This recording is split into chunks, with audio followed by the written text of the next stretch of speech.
Tinju Naga Penggetar Langit. Bagian 112. Bayun Fei melirik pria kurus dari pavilion Sangga untuk membuat keputusan, karena dialah yang membentuk tim ini, dan tentunya dia juga yang berhak menentukan siapa saja yang boleh ikut dalam misi ini. Melihat Bayun Fei melirik ke arah pria kurus, Li Jiayu segera berkata, "Ayolah Dong Tu, boleh kan saudara Feng ikut bersama kita?" Dong Tu memperhatikan Feng Yuan dengan seksama, dan terkejut saat mengetahui basis kultivasinya adalah ranah immortal, sementara usianya baru 19 tahun saja. Apakah dia memiliki teknik khusus, sehingga aku tidak menyadari kalau basis kultivasinya cukup tinggi? Gumam Dong Tu menunjukkan seolah senyum di sudut bibirnya. Kemudian menoleh ke arah pria gemuk murid sekte naga surgawi. Tambah satu amunisi lagi tidak apa-apa kan saudari Zongtian? Zongtian hanya menganggukkan kepala saja, sehingga Li Jiayu tersenyum bahagia karena mereka membolehkan Feng Yuan ikut dalam misi ini. Kalau begitu tidak ada masalah, dan Junior Feng akan berada di bawah pengawasan saudari Li saja, karena kami tidak ingin repot-repot memberikan nasihat padanya. Dan jangan sampai kamu terkencing-kencing di celana saat berhadapan dengan siluman nantinya ya. Dong Tu tertawa terkekeh-kekeh. Feng Yuan tersenyum masam dan berkata, "Junior ini akan berusaha melakukan yang terbaik membantu para senior." Dia menangkupkan tinju untuk menunjukkan rasa hormat pada mereka. Bagus, bagus. Aku suka dengan junior yang mengetahui batasannya dan bersikap rendah hati. Kalau kinerjamu bagus nanti, maka di masa depan aku akan mengajakmu lagi dalam berburu harta karun. Dong Tu berkata sembari menenggak habis teh dari gelasnya. Bayun Fei tidak berkata apa-apa. Bahkan ia tidak melirik Feng Yuan maupun Li Jiayu yang berdiri di sebelahnya. Sesaat kemudian, mereka segera meninggalkan restoran, dan Dong Tu mengeluarkan artefak kapal terbang miliknya, yang sebenarnya lebih mirip perahu saja. Walaupun demikian, ia harus menghabiskan 100.000 poin prestasi untuk membeli artefak tersebut. Dong Tu melompat ke atas artefak kapal terbang dan berdiri di depan. Disusul oleh Zongtian, Bayun Fei di tengah, Li Jiayu dan Feng Yuan di belakang. Dong Tu segera mengeluarkan jimat pelacak yang langsung mengeluarkan siluet burung merpati, yang menuntun mereka menuju tempat dia meninggalkan jejak lokasi terakhir kali ia bertarung melawan siluman laba-laba. Saat ia bertemu dengan siluman rubah yang terluka itu, lokasinya hanya 1000 langkah dari kota Changlan. Namun kini mereka telah terbang jauh 10 mil, dan siluet burung merpati belum juga menunjukkan akan berhenti terbang. Ia menunjukkan tempat itu telah dirotasi cukup jauh dari kota Changlan.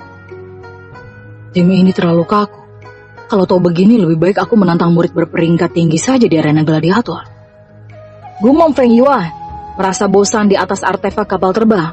Bahkan Li Jiayu yang banyak bicara malah ikutan dia setelah bertemu dengan Bayun Fei, sehingga Feng Yuan menduga seniornya itu menyukai murid yang dijuluki pendekar pedang iblis tersebut. Satu batang dupa kemudian, siluet burung merpati mendarat ke bawah, dan kota Changlan tidak terlihat lagi dari atas artefak kapal terbang. Ia menandakan mereka telah pergi cukup jauh sekali. Feng Yuan langsung mengedarkan energi spiritualnya dan tidak merasakan keberadaan siluman rubah maupun siluman laba-laba. Ini aneh sekali. Seharusnya siluman laba-laba ini berada tidak jauh dari sini. Apakah serangannya dirotasi ke tempat berbeda? Dong Tu mengerutkan keningnya. Bagaimana kalau kita berpencar menjadi 2 kelompok mencari keberadaan siluman itu? Aku setuju, sahut Zongtian. Kita sudah pergi sejauh ini, dan tak mungkin kita harus pulang dengan tangan kosong.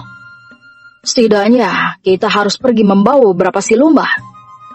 Usulnya lagi. Aku dan Li Jiayu akan pergi bersama, dan kalian bertiga pergi bersama, kata Bayun Fei membagi tim menjadi 2 kelompok. Li Jiayu terkejut. Bayun Fei justru memisahkan dirinya dengan Feng Yuan. Bukankah tadi Dong Tu mengatakan kalau dirinya yang akan menjaga Feng Yuan? Dia ingin mengatakan kalau Feng Yuan ikut bersamanya saja.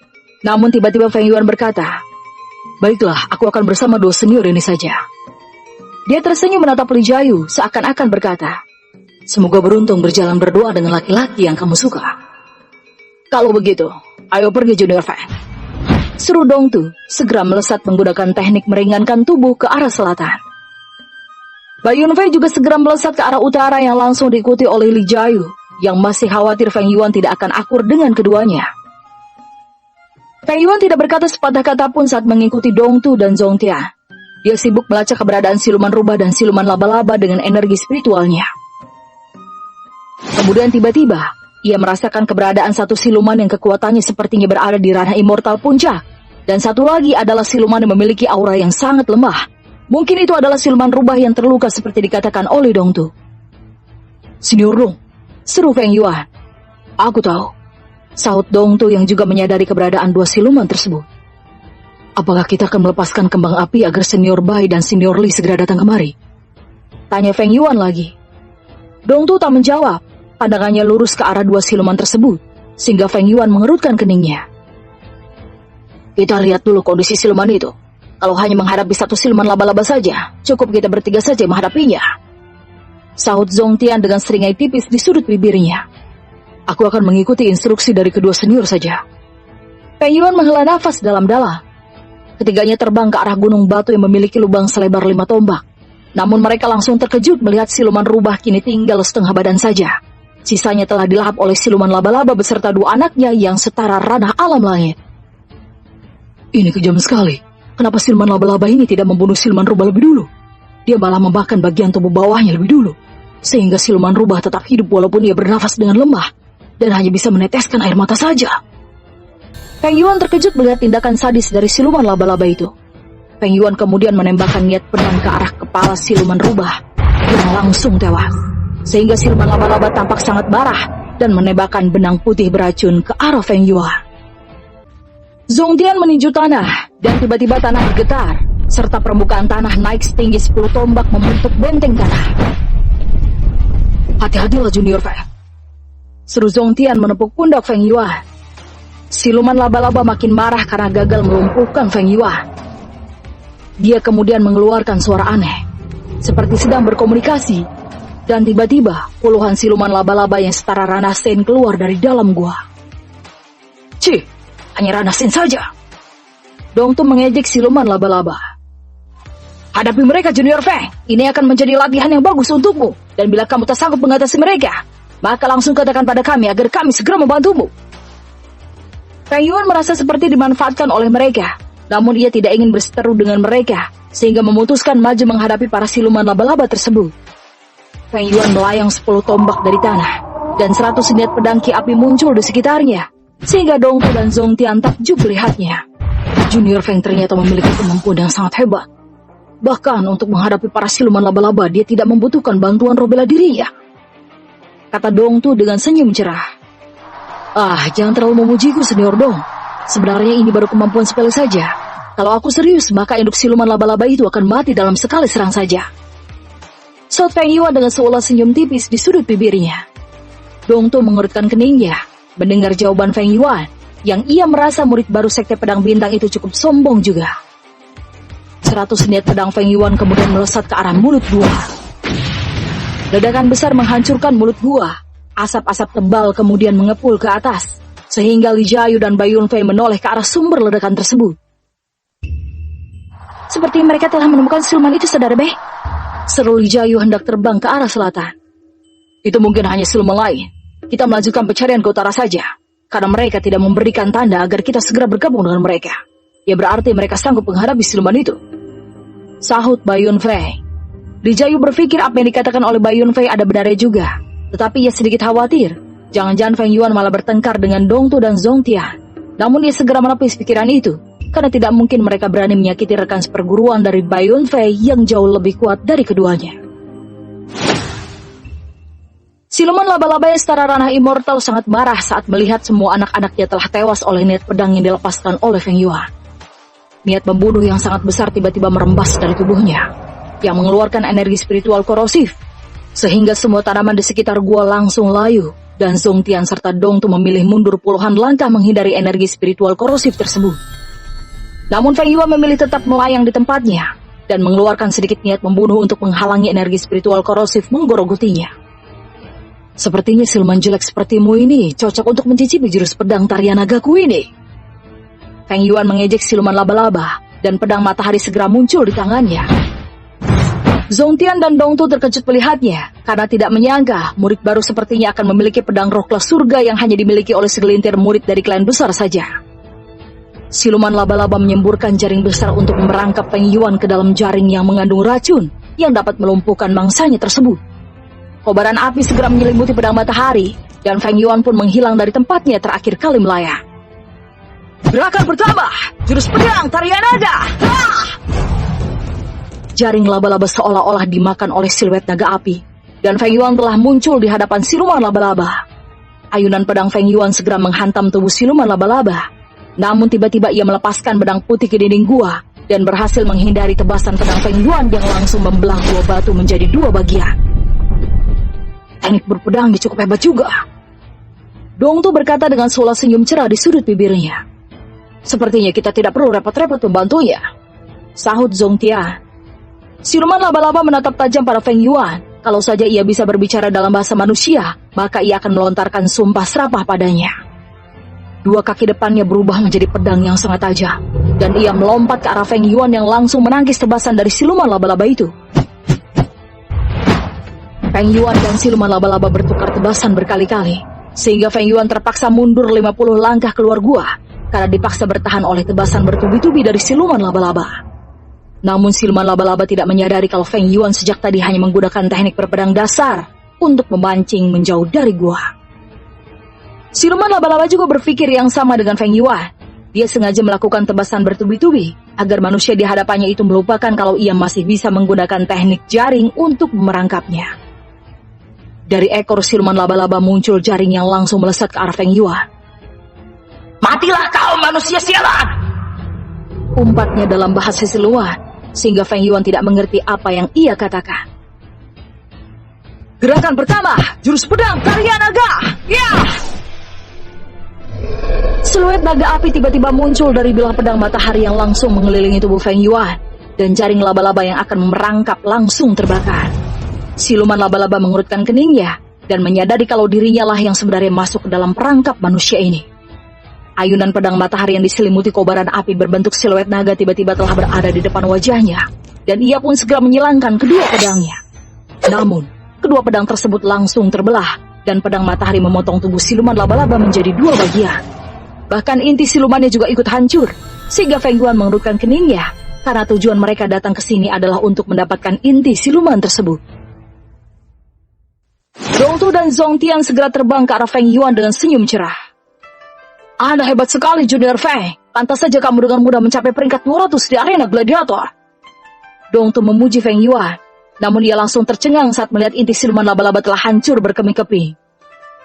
Astaga, kenapa kamu tidak menyembelihnya dengan pelan-pelan saja? Dong Tu langsung menggerutu.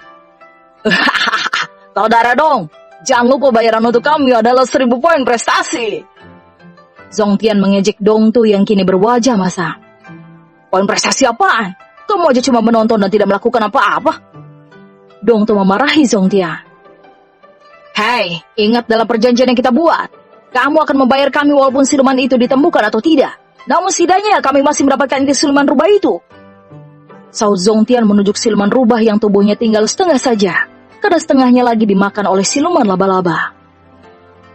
Ya, setidaknya masih ada satu inti siluman. Saud Feng Yuan sembari tersenyum basah. Seulas senyum cerah terpancar di sudut bibir Dong Tu saat inti siluman rubah ada di tangannya. Kini misi yang mereka jalani telah berakhir, dan mereka seharusnya menembakkan kembang api agar Bai Yunfei dan Lei Jiayu segera bergabung dengan mereka. Namun Dong Tu dan Zongtian malah saling mengedipkan mata. Feng Yuan mengerikan keningnya. Ia merasa ada yang tidak beres. Namun dia tetap tenang dan berkata, apa yang akan kita lakukan, Senior Dong? Dia mendekati Dong Tu. Namun tiba-tiba Zongtian mengeluarkan roh bela diri golem, atau manusia batu raksasa yang langsung meninju punggung Feng Yuan dari belakang. Yang kau lakukan adalah menuju dunia bawah dan reinkarnasi lagi. Dong Tu tertawa kekeh-kekeh dan menghunus pedang besar miliknya ke arah dada Feng Yuan. Dia tidak mau meremehkan kekuatan Feng Yuan, sehingga roh bela diri panda segera muncul di belakangnya untuk mengantisipasi serangan roh bela diri Phoenix milik Feng Yuan. Sebagai peringkat 200 di arena gladiator dan berturut-turut memenangkan pertandingan, sudah membuktikan bahwa Feng Yuan merupakan ahli bela diri yang sangat kuat. Makanya mereka memutuskan mengeroyoknya. Walaupun sebenarnya peringkatnya di arena gladiator lebih unggul dari Feng Yuan. Dia berada di peringkat 150 dan Zongtian peringkat ke-155. Namun seperti kata pepatah, kadang-kadang pemburu itu bisa berbalik diburu oleh buruannya karena kesalahan kecil saja. Aku sudah menduga kalian ternyata ingin membunuhku. Feng Yuan mengerutkan keningnya. Siapa yang mengirim kalian? Pangeran Xing Cheng Hao atau Klan Xiao? Roh bela diri Phoenix muncul 5 tombak di atas Feng Yuan dan langsung melepaskan puluhan pedang api ke arah roh bela diri panda. Untuk bertahan dari tinju roh bela diri golem Zongtian, Feng Yuan menggunakan niat pedang ki api mengelilingi tubuh membentuk perisai. Niat pedang ki api tersebut hancur oleh tinjuan roh bela diri golem. Akan tetapi, roh bela diri milik Zongtian tersebut terhempas beberapa langkah, sehingga Feng Yuan tak perlu memikirkan pertahanan pada punggungnya dan fokus meladeni tebasan pedang Dongtu. Gerakan pertama, jurus pedang tarian naga. Wah! Feng Yuan memblokir tebasan pedang besar milik Dongtu yang membuat tangannya bergetar hebat. Untung saja pedang matahari adalah pedang roh kelas surga, sehingga mampu meredam kekuatan pedang milik Dongtu. Kalau saja pedang matahari adalah pedang roh kelas bumi, maka pedang tersebut akan hancur berkeping-keping oleh pedang besar milik Dongtu tersebut. Karena ukurannya yang sangat besar dan tebal, sangat kontras sekali dengan ukuran pedang matahari yang hanya rata-rata ukuran pedang biasa saja. Namun kualitas tetap menjadi pembeda dalam situasi ini. Dongtu mundur beberapa langkah dan mengerutkan keningnya karena serangan kejutan mereka sanggup diatasi oleh Feng Yuan. Untuk apa orang mati mengetahui siapa dalang pembunuhmu? Hah? Dongtu tertawa jelek menjawab pertanyaan Feng Yuan. Sebenarnya kamu sangat berbakat Junior Feng. Tetapi kamu terlalu sombong sehingga menyinggung banyak pihak. Kalau aku jadi kamu, maka aku akan bergabung dengan kekuatan besar dan perlahan-lahan mengambil kendali atas mereka setelah aku menjadi kuat. Namun pikiranmu terlalu pendek dan tidak mengerti cara kerja alami dunia ini. Yang kuat memangsa yang lemah. Jangan bicara omong kosong dengannya. Ayo kita selesaikan misi ini dengan cepat. Zongtian mengambil sekepal tanah yang langsung berubah menjadi batu besar dan melemparkannya ke arah Feng Yuan. Cih, kamu tidak mengerti serangan psikologis untuk melemahkan mental lawan ya? Gerutu Dongtu karena Zongtian menyela ucapannya. Jangan-jangan kamu masuk sekte naga surgawi melalui jalur belakang. Karena baru kali ini aku melihat murid mereka yang hanya mengandalkan otot saja saat bertarung. Sindirnya lagi. Feng Yuan meninju batu besar yang melesat ke arahnya dengan tinju naga pengitar langit, sehingga batu besar tersebut hancur berkeping-keping. Saudara Zong, lebih baik roh bela dirimu itu membantu roh bela diriku untuk melawan burung api itu. Seru Dongtu menyadari roh bela diri panda kesulitan mengatasi roh bela diri Phoenix yang terbang di langit sembari melepaskan pedang api dan juga bola-bola api. Ini adalah satu kerugian yang mereka miliki, karena tidak membawa rekan dengan roh bela diri bertipe burung untuk mengatasi roh bela diri Phoenix. Sementara roh bela diri mereka sama-sama hewan darat. Zongtian menganggukkan kepala, dan roh bela diri golem segera melempar batu-batu besar ke arah roh bela diri Phoenix. Begitu juga dengan roh bela diri panda yang langsung mencabut pepohonan di sekitarnya dan melemparnya ke arah roh bela diri Phoenix. Roh bela diri Phoenix berkicau di udara, mengejek kedua roh bela diri tersebut karena ia berhasil menghindar setiap lemparan mereka. Kedua roh bela diri tersebut tampak sangat marah dan mengatakan agar roh bela diri Phoenix turun ke bawah dan bertarung secara jantan dengan mereka. Namun seperti tuannya, ia juga mewarisi akal bulus serta berpikir ia cukup bertahan saja dan membiarkan Feng Yuan mengatasi dua manusia itu. Karena saat kedua manusia itu mati, maka kedua roh bela diri itu akan lenyap juga. Bersambung.